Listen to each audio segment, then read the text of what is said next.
Shalom, bon matin tout le monde, bon réveil. Qu'Elohim ce matin vous bénisse, vous garde, vous protège en ce sixième jour de la semaine qui s'achève. J'espère que vous avez passé une excellente semaine sous le regard du Tout-Puissant. Et si aujourd'hui c'est votre anniversaire, je vous souhaite joyeux anniversaire. Soyez contents, soyez joyeux, soyez conscients. Et si c'est votre anniversaire ce matin, je vous souhaite joyeux anniversaire encore une fois. Soyez contents, soyez joyeux. Si vous êtes seul, sachez que vous n'êtes vraiment pas seul. Puisque Yeshua dans sa parole nous a fait cette promesse. Je serai avec vous tous les jours jusqu'à la fin du monde. Donc il est là. Il connaît nos projets. Il connaît les circonstances de notre vie. Il connaît nos situations. Il connaît nos épreuves. Il connaît tout de nous. La question qu'il faudrait se poser, à quel point en sommes-nous conscients de sa présence? Voilà ce qui fera toute la différence. Ce matin, j'aimerais voir un texte avec vous. Un texte en rapport avec ce courant de pensée qui véhicule à travers notre communauté, à savoir le culte des morts. Est-ce que l'enfant de Dieu peut-il s'adhérer à l'idée de culte des morts? Est-ce que le culte des morts est un élément nouveau? Est-ce que la parole de Dieu et les enfants de Dieu, le peuple d'Israël, a essayé dans le passé de combattre les nations autour d'eux qui déjà faisaient le culte des morts? Nous allons regarder ça ensemble. Mais premièrement, laissez-moi regarder ce texte avec vous de Yeshua dans le livre de Matthieu et au chapitre 8 à partir du verset 22. Et nous allons lire ensemble. Mais Yeshua lui répondit, « Suis-moi et laisse les morts ensevelir leurs morts. » Mais Yeshua lui répondit, « Suis-moi et laisse les morts ensevelir leurs morts. » Et l'autre texte que nous allons lire va être dans le livre de Samuel. Donc le livre de Samuel au chapitre 28 à partir du verset 3. Je lis pour vous. Samuel était mort. Tout Israël l'avait pleuré et on l'avait enterré à Rama, dans sa ville. Saül avait ôté du pays ceux qui évoquaient les morts et ceux qui prédisaient l'avenir. Il y a deux mots qu'on utilise ici dans le livre de Matthieu. Et ces deux mots en hébreu, c'est le mot tapto. Tapto qui voudrait dire enterrer, ensevelir. Et le mot nékros. Nékros qui signifie quelqu'un qui est inanimé, quelqu'un qui a rendu le dernier souffle, quelqu'un qui est mort. C'est à partir de ce mot-là d'ailleurs que nous obtenons dans le langage français le mot nécromancier. D'accord? Celui qui invoque les morts. Du coup, posons-nous la question. Voici un disciple qui vient devant Yeshua et lui dit « Mon père est mort. » Écoutez bien ceci. « Mon père est mort et je veux aller l'enterrer. Je veux aller l'ensevelir. Je veux aller faire une cérémonie mortuaire pour lui. » Et Yeshua lui répondit ceci. « Laisse les morts ensevelir leurs morts. » C'est une parole profonde. C'est une parole profonde parce que cela signifie que Yeshua, pour lui, écoutez bien ceci, pour lui, il n'y a que les morts qui vont faire le culte des morts. Il n'y a que des morts qui vont ensevelir leurs morts. Du coup, si à la lumière de cette parole, je regarde la réalité de ce courant de pensée disant que nous devons rendre un culte aux morts, eh bien, Yeshua vient de donner la réponse. Ce ne sont que des morts qui rendent un culte aux morts, qui ensevelissent leurs morts. Et il dit, mais suis-moi, laisse les morts ensevelir leurs morts. Donc le véritable enfant de Dieu, celui qui est transformé, ne peut rendre un culte aux morts. Mais rendre culte aux morts, est-ce que cela voudrait dire ne pas honorer la mémoire? Et comment honorer du coup la mémoire, justement, des ancêtres qui sont morts? Eh bien, dans le souvenir, les souvenirs de leur personne, dans leur enseignement.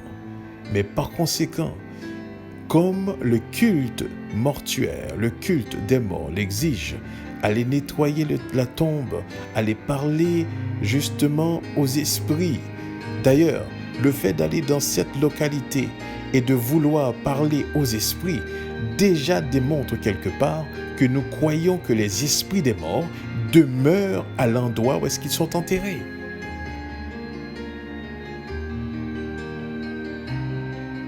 Et cela, c'est un problème. Aujourd'hui, il y a des hommes qui se disent intellectuels, des hommes qui se disent docteurs, qui sont en train de faire la promotion de ce type de culte.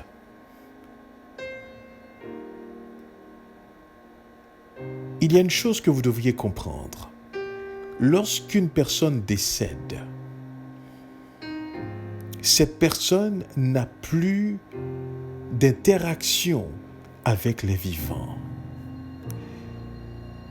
Cette personne est échappée à la réalité sensible. Et du coup, cette personne se trouve dans une dimension où est-ce qu'elle n'a pas le contrôle. Car les lois qui régissent cette dimension n'est pas forcément à sa portée. Ce qui voudrait dire que cette personne ne décide pas ce qu'elle veut. Et si vous vous souvenez très bien de cet exemple que Yeshua lui-même nous avait donné avec le jeune homme riche et Lazare, le pauvre. Lorsque le riche et Lazare, lorsque celui-ci est mort et le riche aussi, et que Abraham, le pauvre était dans le sein d'Abraham et le riche se trouvait justement dans l'Hadès. Et à ce moment-là, il disait à Abraham, envoie Lazare, parler à mes frères qui restent encore, afin qu'ils puissent reconnaître la réalité des choses que nous sommes en train de vivre. Et il est dit qu'il y avait un abîme entre l'Hadès et le sein d'Abraham.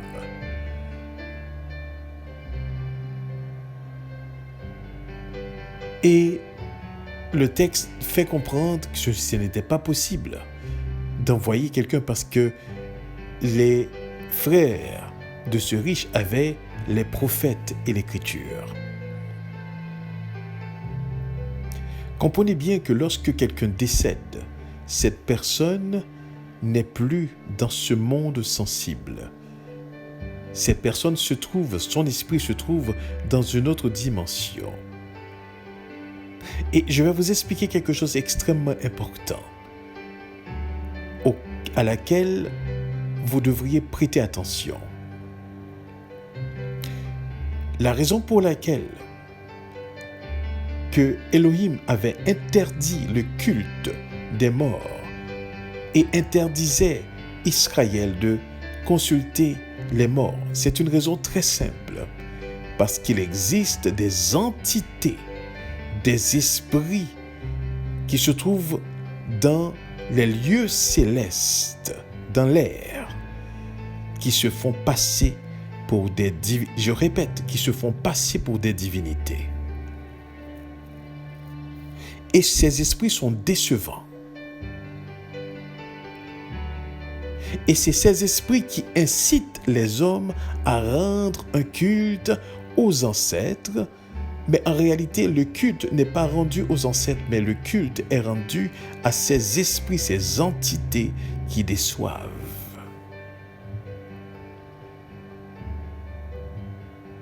Comprenez bien ceci, le danger de cela. Et vous allez voir au fil du temps ce qui va se passer. Les gens commencent à rendre des cultes aux ancêtres, commencent à formuler des demandes et vont croire que justement leurs demandes sont exécutées. Mais ces esprits-là se nourrissent de l'énergie de ceux-là qui croient en eux pour ainsi, par la suite, faire des exigences que ces croyants ne peuvent en réalité remplir.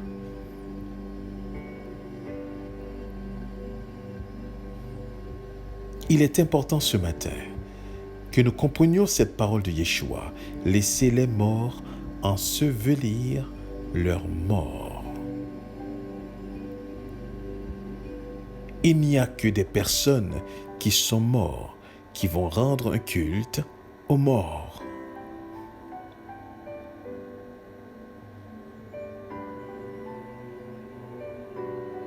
Le monde des esprits existe.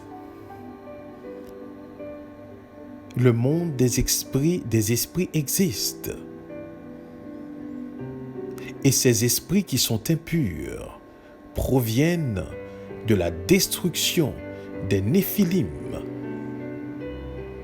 Après que les fils de Dieu, donc les anges, avaient laissé leur position pour se mettre en accouplement avec les filles des hommes et ont produit cette race hybride, cette race qui influençait l'humanité qui était le jeune humanité à cette époque-là. Ces héros de l'Antiquité, ces hommes fameux qui font partie des mythes des nations à travers le monde.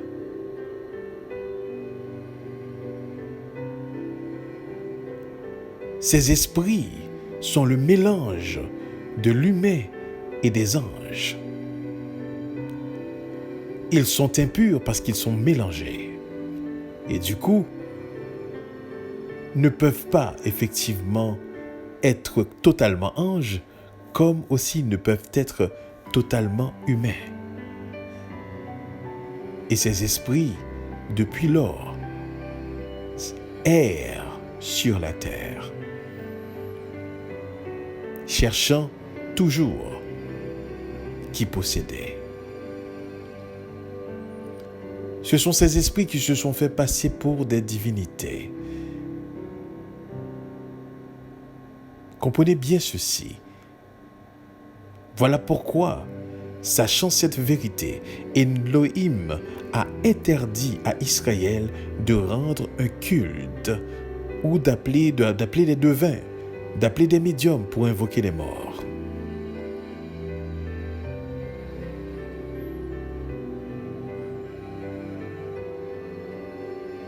Comprenez bien ceci.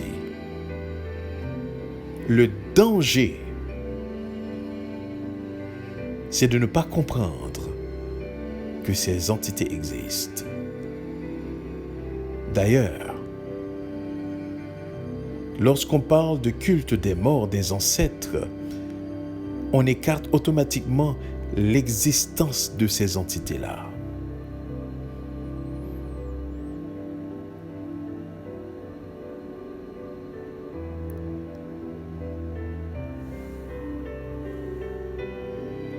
Il est important à ce que nous comprenions ce matin.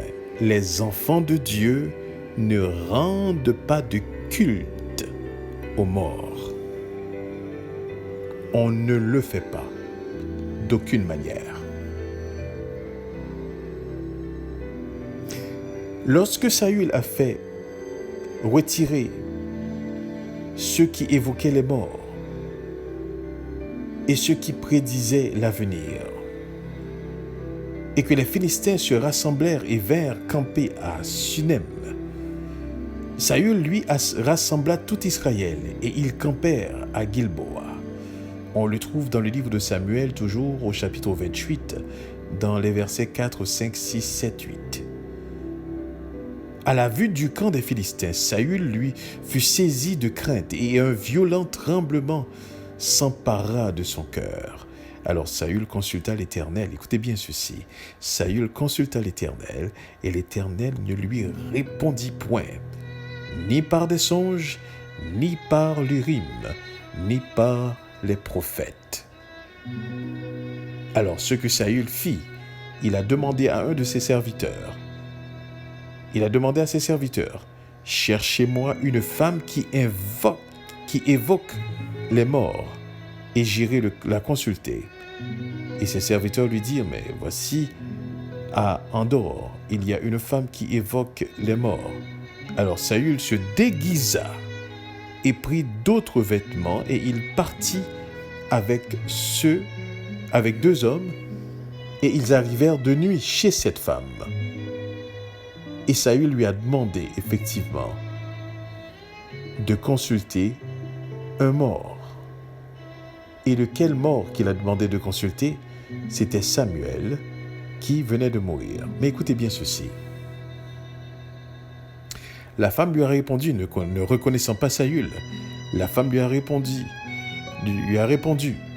voici tu sais que Saül, donc en parlant avec Saül, puisqu'il s'est déguisé, la femme ne le reconnaît pas. Ce que Saül a fait, comment il a retranché du pays ceux qui évoquent les morts et ceux qui prédisent l'avenir. Pourquoi donc tends-tu un piège à ma vie pour me faire mourir?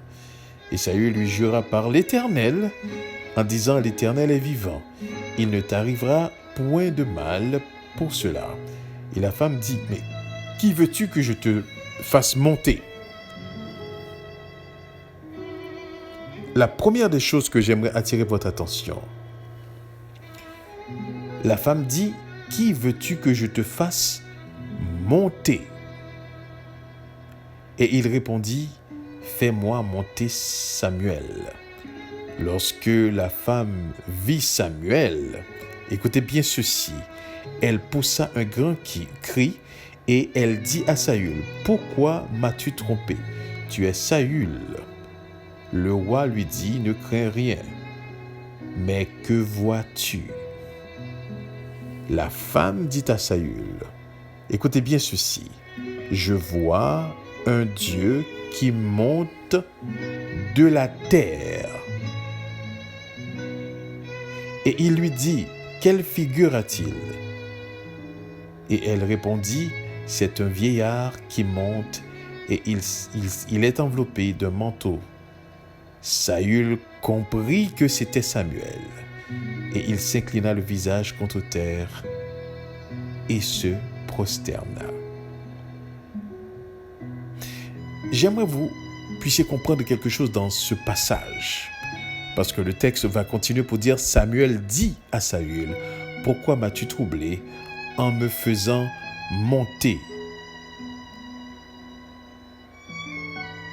La façon que le texte présente l'histoire, on dirait que c'était Samuel qui parlait et qui conversait avec Saül, qui conversait avec Saül. Mais si nous analysons le texte profondément et que nous regardons par exemple lorsque Saül en premier lieu avait prié, et il est dit à partir du verset 6, Saül consulta l'Éternel et l'Éternel ne lui répondit point, ni par des songes, ni par l'Urim, ni par les prophètes. Laissez-moi vous dire quelque chose. Si l'Éternel lui-même était celui que Saül a consulté et que l'Éternel, Elohim, n'a pas répondu Saül, c'est Samuel qui allait donner la réponse? Si Elohim lui-même n'a pas répondu, pourquoi Samuel aurait répondu? Est-ce que Elohim aurait définitivement engagé Samuel, qui est déjà mort, à apporter une parole à Saül qui est vivant lorsque Elohim lui-même interdisait le culte des morts, la consultation des devins? Posons-nous la question ce matin. Donc l'entité qui est venue se présenter avec l'image de Samuel n'est pas Samuel.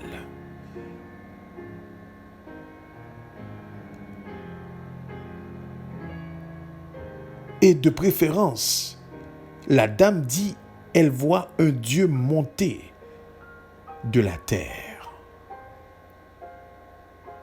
J'aimerais que vous compreniez ceci ce matin. C'est pour cela que le culte des morts est dangereux.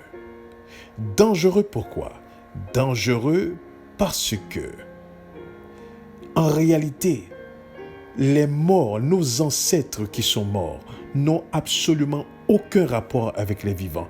Ils n'ont aucun contrôle où est-ce qu'ils sont. De la même manière que nous qui sommes vivants ici, on ne peut pas pénétrer le monde des morts. Pourquoi? Parce que nous n'avons aucun pouvoir sur le monde des morts.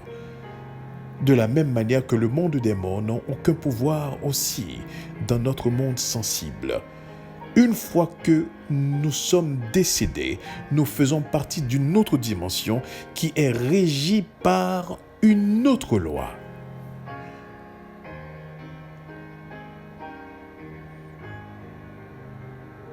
Voilà pourquoi le monde des esprits, des entités, se font passer pour des divinités.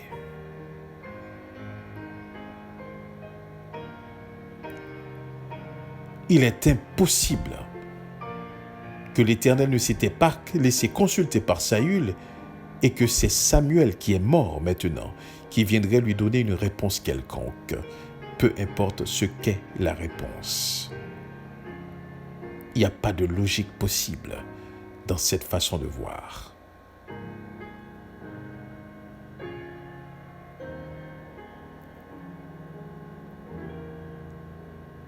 Nous sommes dans un temps où est-ce que nous avons besoin du discernement.